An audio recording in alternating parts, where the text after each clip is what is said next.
మీ జీఐఈటీ ఇప్పుడు జీజేయుగా మారింది. 2000కు పైగా ప్లేస్మెంట్స్, ఐపీఎం, కేపీఎంజీ వంటి సంస్థలతో ఇంటిగ్రేటెడ్ కోర్సులు. యూపీఎస్సీ కోచింగ్, అడ్మిషన్లు ఓపెన్. పీర్జాదిగూడ శంకర్ నగర్ ఏరియాలో తేజస్విని అనే సాఫ్ట్వేర్ ఇంజనీర్ ఒక అమ్మాయి ఆత్మహత్య చేసుకున్నటువంటి ఘటన 2 తెలుగు రాష్ట్రాల్లో సంచలనం రేపినటువంటి పరిస్థితి. ప్రస్తుతం ఆమె ఇంటి దగ్గరే మనం ఉన్నాము. ఇదే ఆమె ఇల్లు.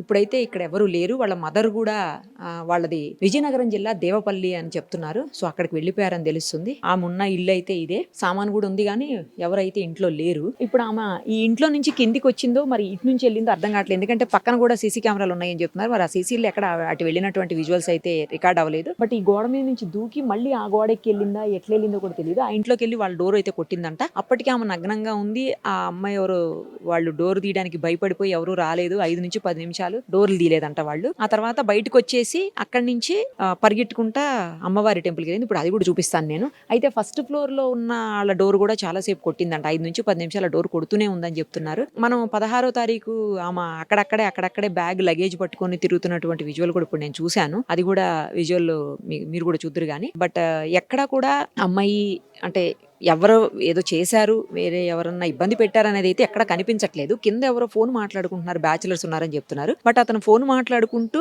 వీళ్ళని చూసిన తర్వాత, ఈ అమ్మాయిని చూసిన తర్వాత వాళ్ళ రూమ్ లోకి పరిగెడుతుంటే ఆ అబ్బాయి భయానికి ఆ అబ్బాయి బయటికి పారిపోయాడంట.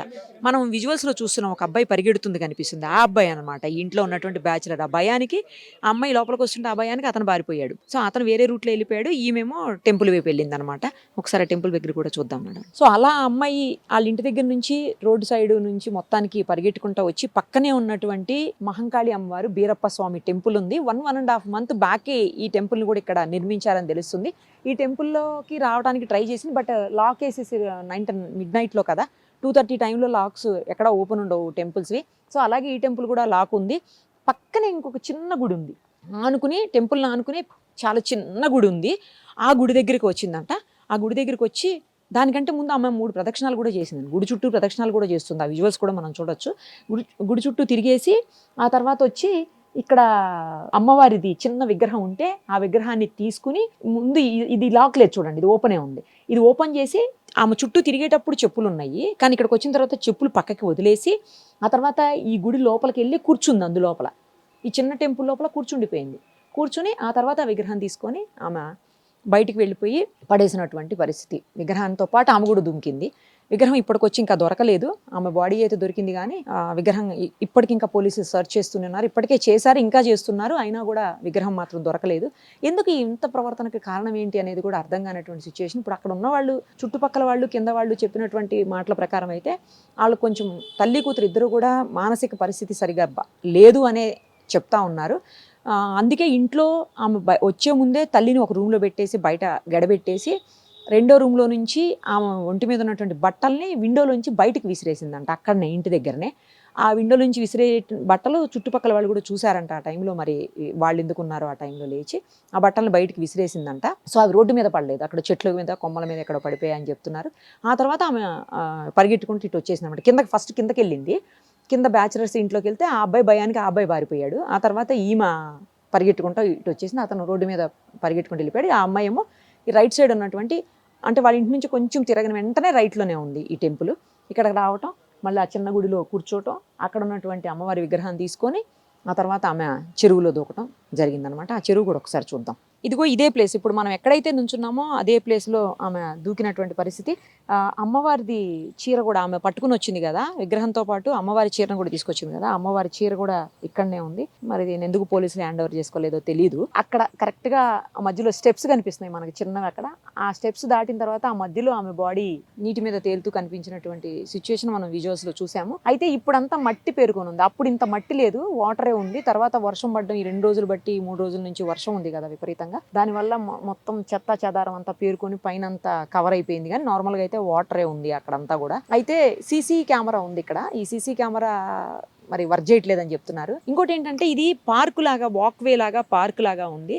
చాలా మంచిగా ఉన్నటువంటి ప్లేస్. మరి ఆమెకి ఇది ఎలా తెలుసు? 16వ తారీఖు మనం కొన్ని విజువల్స్ చూసాం కదా ఇందాక. ఆ 16వ తారీఖు చూసినటువంటి విజువల్స్లో ఆమె బ్యాగ్ తీసుకొని రోడ్డు మీద నుంచొని పక్కనే 500 మీటర్ల దూరంలో ఉన్నటువంటి ఆమె ఇంటి కోసం పదే వెతుక్కుంటూ అందరినీ అడుగుతూ ఆటో అతనితో కూడా చాలాసేపు ఆటోలో మనకు పక్కన వాళ్ళందరూ చెప్తున్నారు. ఆటో అతన్ని చాలా చోట్లకి తిప్పిందని, చివరికి ఆ ర్యాపిడో అతను ఇంక నా వల్ల కాదు ఇంత దూరం తిరగటం, మీరు మీ ఇల్లు మీరే గుర్తుపట్టలేకపోతే ఎట్లా అమ్మా, నేను వెళ్ళిపోతాను, నాకు డబ్బులు నాకు ఇచ్చేయండి అని చెప్పి తీసుకున్నాడని.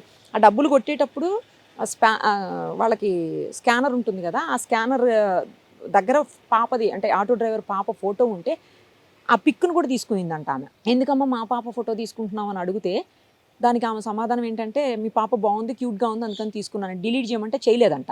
మరి ఆటో అతని భార్య అక్కడెందుకు ఉందో, ఆమె నువ్వు తీస్తావా తీవని గొడవపడి ఆ పాపది ఫోటో తీపించేసిందంట అందులో నుంచి.